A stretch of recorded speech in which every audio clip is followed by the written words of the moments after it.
सितंबर 28 की बात करें तो काफी ऐतिहासिक दिन है। आज ही के दिन 2016 में उरी अटैक के बाद एक सर्जिकल स्ट्राइक हुई।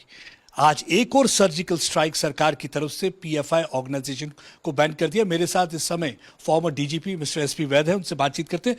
कितना ही महत्वपूर्ण कदम लगता है आपको जो ये सरकार ने लिया है? मैं समझता हूँ बहुत महत्वपूर्ण है और पूरा देश इसका इंतज़ार कर रहा था। ये जैसे आपने कहा, ये भी एक सर्जिकल स्ट्राइक है और इसको डील करने का तरीका यही था कि पहले इस पर रेड किया जाए, पहले इसके दफ्तर सीज किए जाएं, सील किए जाएं, पहले इसका अकाउंट फ्रीज किया जाए, पहले इनके कार्डर्स को अरेस्ट किया जाए, उसके बाद बैन लगाया जाए। क्योंकि अगर बैन पहले लगाया जाता और ये लोग अंडरग्राउंड हो जाते तो इनको ढूंढना मुश्किल होता। और इसको सिर्फ बैन ही नहीं करना चाहिए, पीएफआई इसके सारे ऑफिसेज, सारे अकाउंट, सारे कार्डर्स को अरेस्ट करना चाहिए ताकि ये दोबारा किसी दूसरी शक्ल में ना आए। जिस तरह सिमी को बैन किया, उसके बाद पीएफआई, उसके वो सारे कार्डर उसके पीएफआई नाम से बन गए।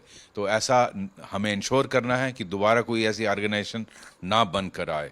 इसलिए ज़रूरी था इस तरह का एक्शन जो पूरे देश में लिया गया और बहुत मैं समझता हूँ पूरा देश इसका वेलकम करता है। जहां एक तरफ देशवासी इस कदम की सराहना कर रहे हैं, वहीं कुछ पॉलिटिकल जमातें, ऑर्गेनाइजेशन आज भी सबूत मांग रहे हैं।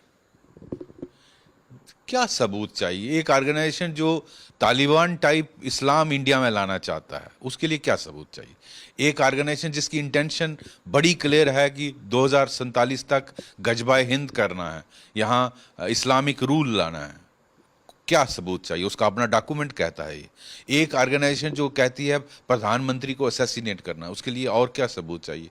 एक ऑर्गेनाइजेशन जिसका हर जगह नाम फिगर करता है जहां कम्युनल राइट होता है, चाहे वो बेंगलोर हो, राजस्थान हो, दिल्ली हो, कानपुर हो, आप नाम लीजिए पिछले सालों में जहां भी कम्युनल राइट, तो हर जगह पीएफआई क्यों फिगर करती है और इस्लामिक दूसरी ऑर्गेनाइजेशन नहीं मिलती है? इस पर मैं समझता इंटरनल सिक्योरिटी के मैटर्स पे आपको पॉलिटिकल कुछ वोटों के लिए इसको पॉलिटिसाइज नहीं करना चाहिए।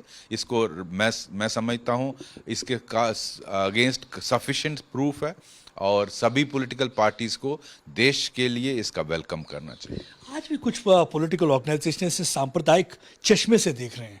वो कह रहे हैं कि जबरदस्ती जानबूझकर सरकार जो है इस्लामिक संगठन पर को टारगेट करने की कोशिश कर। बिल्कुल ऐसा नहीं, ऐसा बिल्कुल नहीं है। इसको हिंदू मुस्लिम चश्मे से नहीं देखना चाहिए। मैं समझता हूँ vast majority of sensible Muslims in India would welcome it. आप उनका सर्वे करिए, वो नहीं चाहते कि उनके बच्चे रेडिकलाइज हों, वो नहीं चाहते कि उनके बच्चे टेररिस्ट बने, आईसिस ज्वाइन करें। वो चाहते हैं कि उनके बच्चे साइंटिस्ट, डॉक्टर्स, इंजीनियर, सीईओज बने। तो I don't think Muslims, there are vast majority Muslims will criticize it, they will welcome it.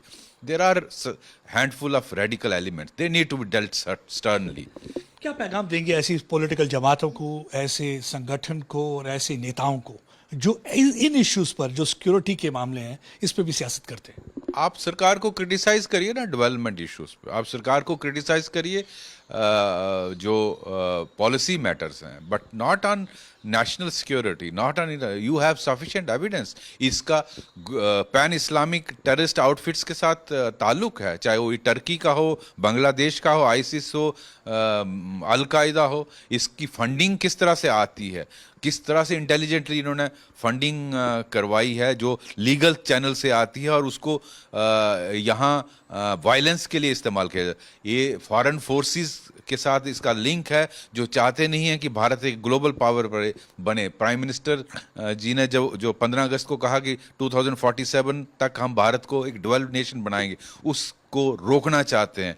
मैं नहीं समझता चाइना, टर्की, पाकिस्तान और बहुत सारे ऐसे कंट्रीज हैं जो चाहेंगे कि भारत एक ग्लोबल पावर बने। उसको रोकने के लिए ऐसी ऑर्गेनाइजेशन का नाम बनाया। इनका देखिए आज मुखौटा इतना अच्छा है, PFI, progressive front, popular front of India, SDPI, social democratic front of India, rehab India, नाम इतने अच्छे अच्छे हैं। और एक्टिविटीज, गतिविधियां, कोयम्बतौर, आई थिंक इनका जो मेंटर था मदनी, उसी वक्त उसके खिलाफ एक्शन होना चाहिए जब तमिलनाडु में ब्लास्ट में वो पाया गया। और केरला में प्रोफेसर जोसेफ के हाथ चॉप ऑफ किए, बहुत सारे मर्डर किए इन्होंने जो कांग्रेस और आरएसएस कार्डर्स थे, इसके खिलाफ तभी एक्शन होना चाहिए था। बहुत सारे साल लगे, लेकिन देर आए दुरुस्त है, बहुत अच्छा कार्रवाई हुई है, इसको पूरा देश वेलकम करता है। एक आखिरी सवाल, कहीं लगता है कि आपको काफ़ी देर से इनकी गतिविधियां चल रही थी, आपने भी कई कॉन्फ्रेंसेस अटेंड किए, वहाँ पे भी इसका जिक्र होता था, उसके बावजूद लगता है कि यूपीए सरकार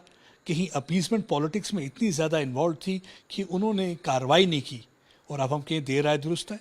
बिल्कुल एविडेंट है, बिल्कुल एविडेंट है, और पूरे देश को इसको देखना चाहिए, संज्ञान लेना चाहिए कि क्यों ऐसी ऑर्गेनाइजेशन को अलाउ किया गया इस तरह से ग्रो करने के लिए, आज एक मॉन्स्टर बन गया।